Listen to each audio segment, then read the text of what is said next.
Sebelum kita memulai materi tentang pengelolaan keuangan desa, nama lengkap saya Aloysius Tobi. Biasa kalau saya pahamnya Kopen, saya berhenti sampai di Tobi karena berdasarkan ijazah saja ijazah saya berhenti sampai di Aloysius Tobi. Sebenarnya suku atau fahamnya itu Kopen. Keseharian saya bekerja di Dinas Pemberdayaan Masyarakat dan Desa Kabupaten Flores Timur. Laporan keterangan pertanggungjawaban pemerintah desa di forum musyawarah desa di hadapan Badan Permusyawaratan Desa. Itu mulai dari tahapan perencanaan sampai kepada pertanggungjawaban. Situs-situsnya. Nanti secara detail kita akan lihat materinya semua. Yaitu yang pertama laporan tengah semester atau laporan semesteran yang range waktunya, jangka waktunya dari tanggal 1 Januari sampai dengan tanggal 30 Juni tahun berjalan. Itu yang kita sebut dengan laporan semesteran atau laporan tengah semester. Dan laporan kedua itu adalah laporan akhir tahun atau laporan tahunan. Jangka waktunya dari 1 Januari sampai dengan tanggal 31 Desember. Menghasilkan 2 laporan itu. Dan ending yang terakhir itu adalah pertanggungjawaban. Dalam bentuk laporan keterangan pertanggungjawaban pemerintah desa di forum musyawarah desa di hadapan Badan Permusyawaratan Desa. Endingnya ada di situ. Jadi kita omong siklus pengelolaan keuangan desa itu mulai dari tahapan perencanaan sampai kepada pertanggungjawaban. Siklusnya. Nanti secara detail kita akan lihat materinya sebentar. Yang berikut kita omong asas. Tadi kita omong siklus, sekarang kita omong asas. Yang pertama adalah transparan. Yang kedua akuntabel atau akuntabilitas. Yang ketiga partisipatif, dan yang keempat tertib dan disiplin anggaran. Kita lanjut. Ini struktur organisasi keuangan pemerintah desa. Dia punya struktur di situ. Kepala desa itu adalah selaku pemegang kekuasaan pengelolaan keuangan desa. Kuasa dia. Karena ini diberi perintah oleh aturan regulasi dari atas. Jadi kepala desa itu adalah pemegang kekuasaan pengelolaan keuangan desa. Uang keluar atau tidak keluar, kepala desa yang perintah. Kalau kepala desa tidak perintah, tidak boleh kasih keluar. Karena itu kita omong soal strukturnya adanya di situ.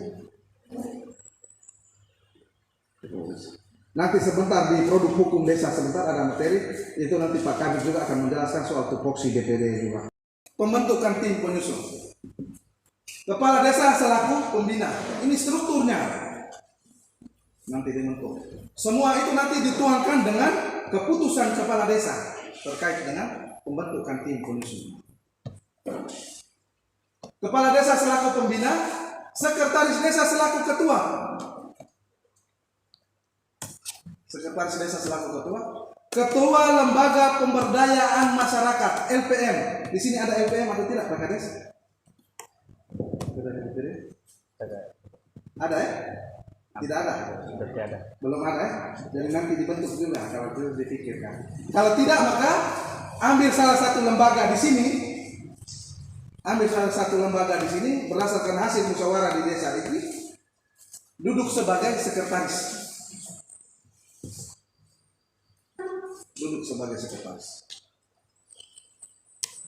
Dan anggota berasal dari perangkat desa.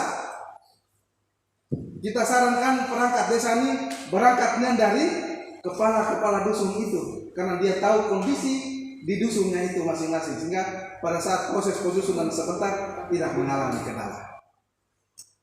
Berasal dari perangkat desa, lembaga pemberdayaan masyarakat, kader pemberdayaan masyarakat, dan unsur masyarakat lain.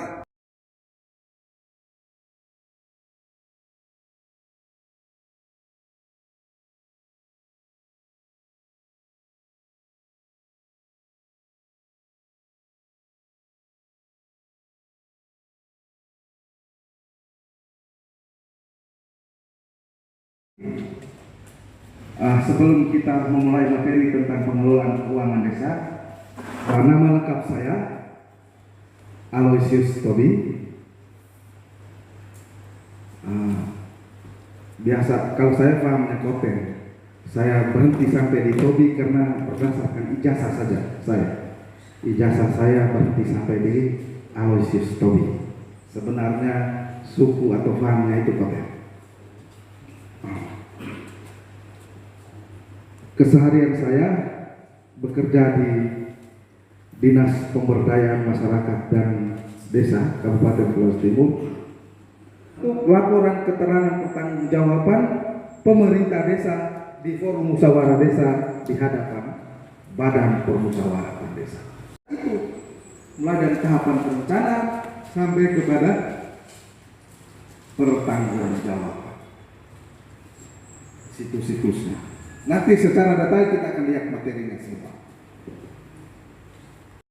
Yaitu yang pertama laporan tengah semester atau laporan semesteran yang range waktunya, jangka waktunya dari tanggal 1 Januari sampai dengan tanggal 30 Juni tahun berjalan. Itu yang kita sebut dengan laporan semesteran atau laporan tengah semester. Dan laporan kedua itu adalah laporan akhir tahun atau laporan tahunan. Jangka waktunya dari 1 Januari sampai dengan tanggal 31 Desember. Menghasilkan 2 laporan itu. Dan ending yang terakhir itu adalah pertanggungjawaban. Dalam bentuk laporan keterangan pertanggungjawaban pemerintah desa di forum musyawarah desa di hadapan Badan Permusyawaratan Desa. Endingnya ada di situ. Jadi kita omong siklus pengelolaan keuangan desa itu mulai dari tahapan perencanaan sampai kepada pertanggungjawaban. Siklusnya. Nanti secara detail kita akan lihat materinya sebentar. Yang berikut kita omong asas. Tadi kita omong siklus, sekarang kita omong asas. Yang pertama adalah transparan. Yang kedua akuntabel atau akuntabilitas. Yang ketiga partisipatif, dan yang keempat tertib dan disiplin anggaran. Kita lanjut. Ini struktur organisasi keuangan pemerintah desa. Dia punya struktur di situ.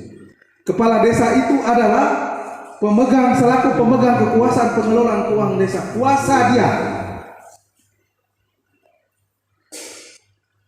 Karena ini diberi perintah oleh aturan regulasi dari atas.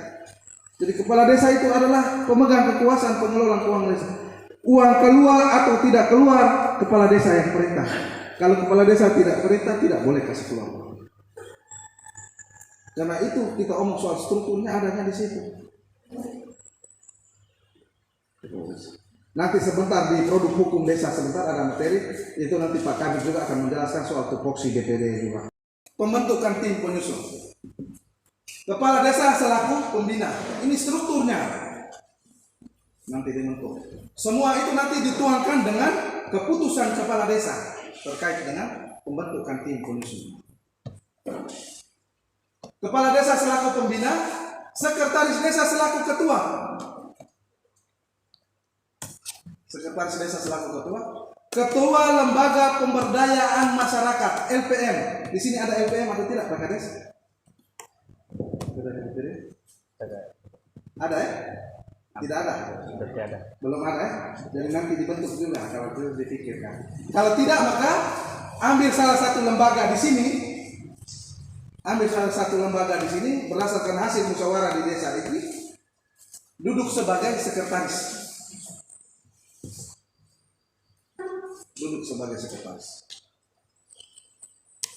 Dan anggota berasal dari perangkat desa. Kita sarankan perangkat desa ini berangkatnya dari kepala-kepala dusun itu, karena dia tahu kondisi di dusunnya itu masing-masing, sehingga pada saat proses penyusunan sebentar tidak mengalami kendala. Berasal dari perangkat desa, lembaga pemberdayaan masyarakat, kader pemberdayaan masyarakat, dan unsur masyarakat lain. Berikut, setelah tim tadi dibentuk, tugas pertama tadi sesuai dengan siklus tadi itu, tugas yang pertama itu adalah melakukan penyelarasan arah kebijakan kabupaten. Tujuannya apa? Untuk melakukan integrasi program dan kegiatan pembangunan kabupaten dengan pembangunan yang ada di desa. Yang berikut rencana strategis satuan kerja perangkat desa, perangkat daerah. Kita sekarang sudah dibantu dengan, kemarin itu sudah turun ya, dari BP4D itu dengan SIPD-nya. Sudah bagus sekali itu, karena rencana strategi satuan kerja perangkat daerah itu sudah ada di dalam SIPD itu semua. Makanya sekarang kalau kerja dengan teknologi itu segala sesuatu dipermudah di situ. Tapi Bapak Ibu ingat, teliti itu penting. Lihat. Yang berikut rencana umum tata ruang wilayah kabupaten atau kota kabupaten, dan yang terakhir rencana pembangunan kawasan perdesaan. Dan semua dokumen-dokumen ini adanya di BP4D. Itu ada. Kemarin kalau ikut SIPD, semua ini sudah terekam masuk di dalamnya. Jadi itu tugas tim yang pertama. Tugas tim yang kedua itu melakukan pengkajian keadaan desa. Dia lakukan pengkajian keadaan desa. Tujuannya apa? Untuk mempertimbangkan kondisi objektif keadaan di desa itu. Penyusun rancang pembangunan desa melalui musyawarah desa. Setelah laporan disusun, diserahkan kepala desa menyampaikan itu ke BPD. Badan Permusyawaratan Desa menyelenggarakan musyawarah desa berdasarkan laporan hasil pengkajian keadaan desa yang sudah dilakukan oleh tim tadi itu. Kita masuk, tim mulai menyusun rancangan. Tim penyusun RPJM Desa menyusun rancangan RPJM Desa berdasarkan berita acara hasil kesepakatan desa dan dituangkan dalam format rancangan RPJM Desa dan dilampiri dokumen rancangan RPJM Desa. Tahap yang berikut adalah pembahasan rancangan pembangunan desa melalui musyawarah perencanaan pembangunan desa. Ini yang pegang palu kepala desa. Sekarang proses untuk melakukan penetapan RPJM Desa. Kepala desa mengarahkan tim, kalau sudah selesai oke semua. Kepala desa mengarahkan tim penyusun untuk menyusun rancangan Perdes tentang RPJM Desa. Karena tadi kita ngomong RPJM Desa itu ditetapkan dengan peraturan desa. Rancangan Perdes tentang RPJM Desa beserta lampiran diajukan oleh kepala desa ke Badan Permusyawaratan Desa untuk dibahas dan ditetapkan. Dibahas dan ditetapkan. Dibahas dan ditetapkan menjadi peraturan desa tentang RPJM Desa dalam forum musyawarah desa. Baik Bapak Ibu, sesuai dengan penyampaian dari panitia, sekarang kita istirahat dulu, kita tarik badan dulu, habis istirahat kita snack dulu, baru kita lanjutkan materi.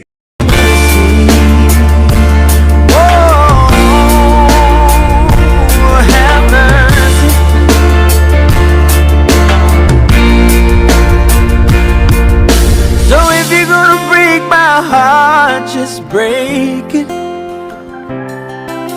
And if you're gonna take your shot, then take it. Take it. If you made up your mind, then make it. Make this fast. Make this fast. If you ever love me. If you ever love me. Oh, if you ever love me.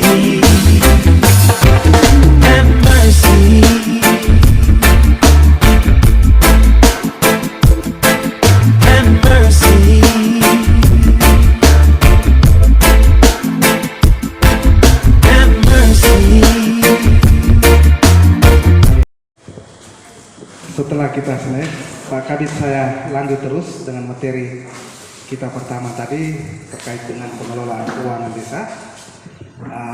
Panik, kami sudah memulai dengan tahapan pertama tadi perencanaan pembangunan desa. Kita omong 2 dokumen sudah selesai.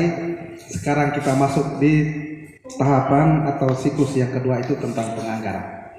Penganggaran seperti tadi yang saya sampaikan, kita hasilkan satu dokumen, yaitu dokumen anggaran pendapatan dan belanja desa.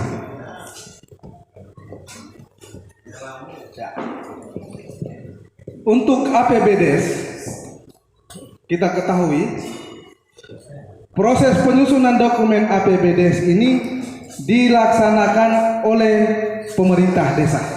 Dalam hal ini kepala desa dan perangkat desanya. Berangkat atau pedomannya dari mana? Pedomannya dari dokumen RKPDes yang sudah ditetapkan. Untuk mekanismenya, yang pertama, pagu indikatif itu harus sudah ada. Pagu indikatif itu harus sudah ada. Baik itu yang bersumber dari APBN, APBD, ataupun yang bersumber dari pendapatan asli desa. Pagu itu harus sudah ada. Setelah itu pagu sudah ada, tugas yang berikut, karena ini berkaitan dengan penyusunan dokumen RKP desa, tidak ada lagi pembentukan tim, karena ini urusannya adanya di pemerintah desa. Sekretaris desa selaku, kalau kita lihat struktur organisasi keuangan desa tadi, sekretaris desa selaku koordinator pelaksana pengelolaan keuangan desa menyusun draft perdes tentang APB desa beserta lampirannya. Pelaksanaan keuangan desa kita harus pelaksanaan. Di pelaksanaan keuangan desa berpedoman pada APBDes yang telah ditetapkan. Jadi pedoman untuk melaksanakan keuangan di desa itu adalah di APB desa yang sudah ditetapkan. Pajak, kita lihat, keuangan desa menjalankan fungsi bendahara desa sebagai wajib pungut pajak penghasilan PPH dan pajak lainnya, wajib memotong dan menyetorkan seluruh penerimaan pemotongan pajak yang dipungutnya ke rekening kas negara sesuai dengan ketentuan peraturan perundang-undangan. Nanti kita lihat di Permendagri nomor 20 tahun 2018 tentang pengelolaan keuangan desa.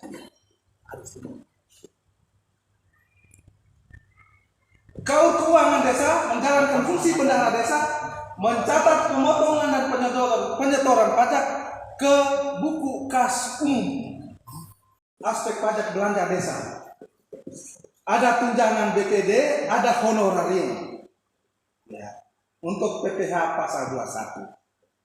Ada tunjangan BPD, ada honorarium. Detail belanjanya, tunjangan BPD yang PNS golongan 3 dan 4 dan juga honorarium. Penatausahaan keuangan desa ini kita berangkat dari pengajuan surat permintaan pembayaran SPP. Dia punya siklusnya di situ.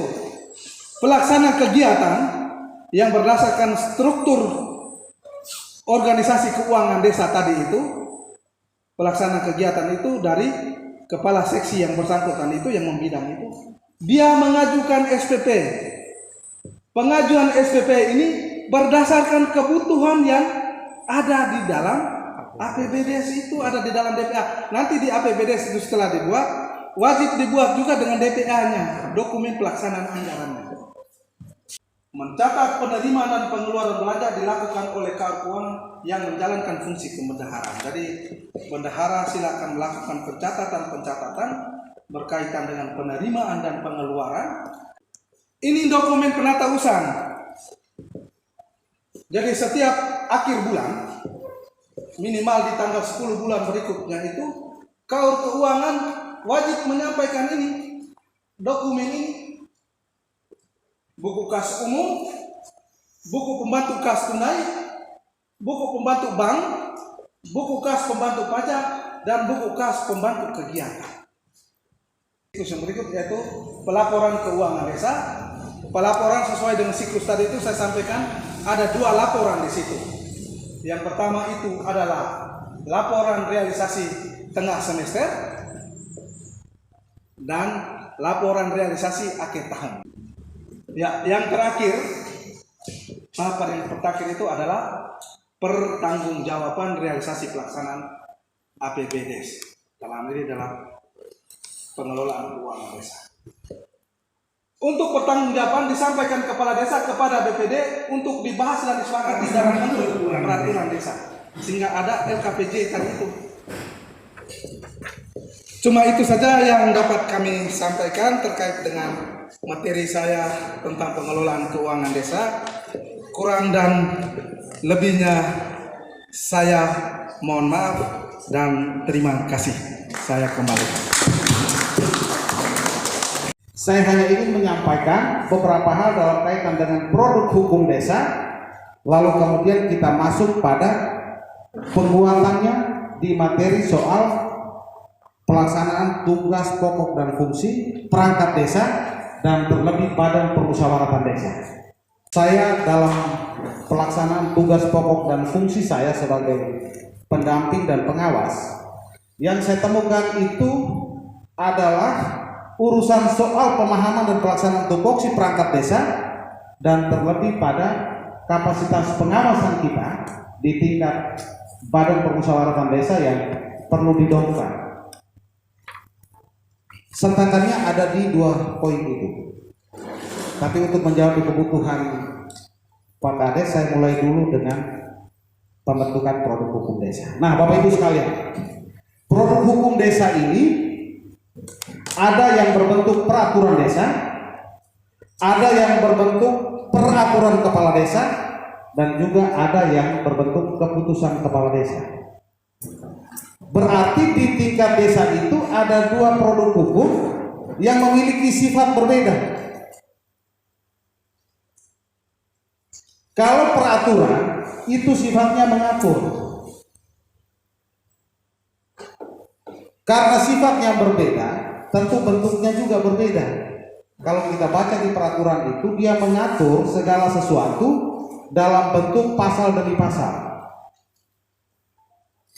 Tapi kalau yang namanya keputusan, itu bahasa loba bilang besiki, itu sifatnya menetapkan dan bentuknya itu dalam bentuk memutuskan, menetapkan di ke-1, ke-2, ke-3. Dan biasa yang terakhir itu dia bilang keputusan ini berlaku sejak tanggal ditetapkan, dan apabila di kemudian hari ternyata terdapat kekeliruan dalam penetapannya, maka akan ditinjau kembali. Ini adik-adik mahasiswa juga paham. Cara pejabat menyembunyikan kelemahannya itu di konsentrasi yang terakhir tadi. Presiden juga sama, bupati juga sama, gubernur juga sama. Pak Kades apalagi.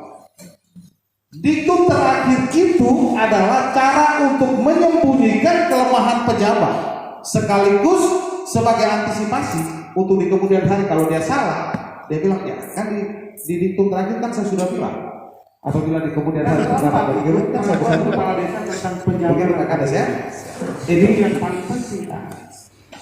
Saya baca-baca, saya menemukan ini. Pak Kades, saya mau beritahu Bapak Ibu, diktum terakhir itu sebenarnya cara merumuskan satu formula hukum untuk membenarkan seorang pejabat manakala setelah terjadi keputusan terdapat kekeliruan. Nah, itu sedikit soal keputusan dan soal peraturan. Nah, produk hukum desa ini ada yang berbentuk peraturan desa, ada yang berbentuk peraturan kepala desa, dan juga ada yang berbentuk keputusan kepala desa. Berarti di tingkat desa itu ada 2 produk hukum yang memiliki sifat berbeda.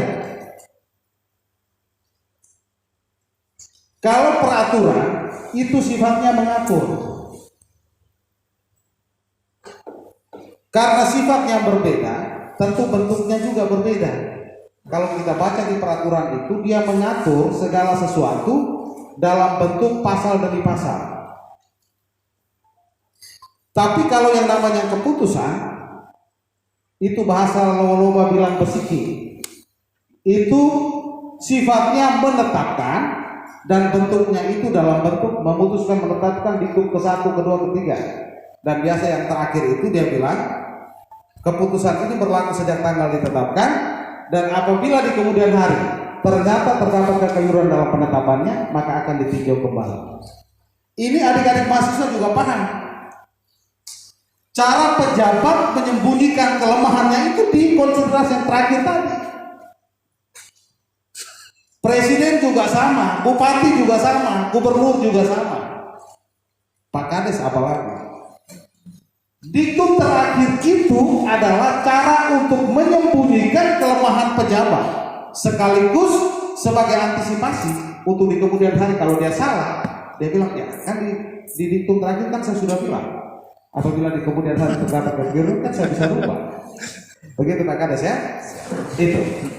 Nah, saya baca-baca saya menemukan itu, makanya sekarang saya mau beritahu Bapak Ibu. Diktum terakhir itu sebenarnya cara merumuskan satu formula hukum untuk membenarkan seorang pejabat manakala setelah terjadi keputusan terdapat kekeliruan. Produk hukum desa kedua yang wajib ada di setiap tahun anggaran itu adalah peraturan desa tentang RKPDes, rencana kerja pemerintah desa. Sudah dua ya di sini, satu tahun 2020, satu tahun 2021 kemarin.